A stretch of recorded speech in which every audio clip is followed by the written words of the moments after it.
This is an incredibly stressful time of year. It can be very stressful for a range of reasons. It can be stressful because we are so busy. There's a lot of people in this room who have a deadline which is the 25th of December, that everybody wants the work done by that date, and that's incredibly stressful to make sure that we meet all of those deadlines and those unrealistic expectations of many of our clients. It can also be a very stressful time of year because people don't have a lot of income at this time of year, that things slow down dramatically, and so it may be that there's a cash flow issue and that can create stress. And then there's all the other family issues and relationship issues that come at this time of year when we're reminded of things. So it can be an incredibly stressful time of year, and that's why it's so incredibly important that we look after ourselves when we're stressed. Because when we're really stressed, we're usually not our best selves. We're more likely to make mistakes.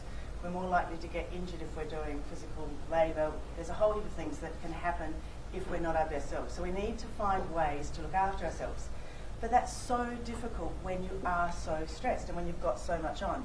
So you've got to do mini activities to look after yourself at this time of year.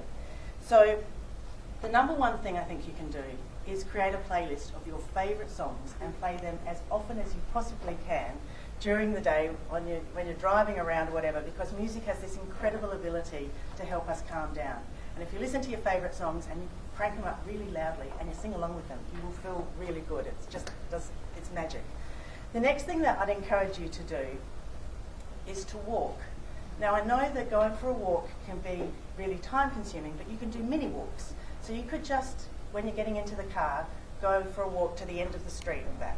Just a little walk, doesn't have to be long, but just find some opportunity to walk, because when we walk, we're more creative, and when we're more creative, we can problem solve, and so we can actually process all of the stuff that's going on. So we need to walk. When you get home from work, before you go in the door, walk around the block. It doesn't have to be long, you don't have to do a lot of it, but just move your body. This process is just incredibly powerful. The other thing that I would encourage you to do is to take a nap. Now, who's got time for a nap? I'm talking about a mini nap. Get in your car, put the seat down, put your timer on 2 minutes and just close your eyes. You don't even go to sleep, but just give yourself some space. You don't have to take a long time. If you work in an office, you could do what I used to do when I worked at Legal Aid, and I used to just close the door and have a little bit of a nap under the desk. Back in the days, the yellow pages were the perfect size for a pillow. These days they're a bit...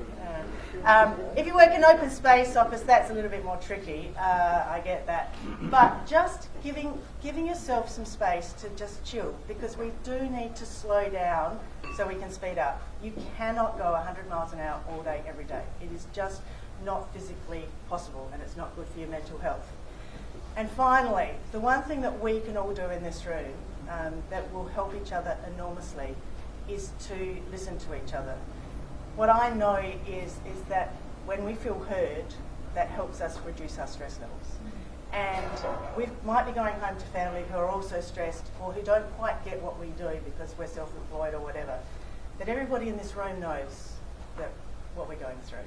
So I would strongly encourage you over the next 2 weeks to make a phone call to the person on your left, and if you don't have a person on the left, then the person next to you. But just make a phone call. Let's have Are You OK Day over the next 2 weeks. Let's just practice that on a regular basis. Just give somebody a call while you're driving along to a job or whatever's going on. Give someone a call, Are you OK? And give them the opportunity to just tell you how they're going. Because if we all talk about it, then that will reduce our stress levels and we'll be able to get through to Christmas safely and happily. So have a good one.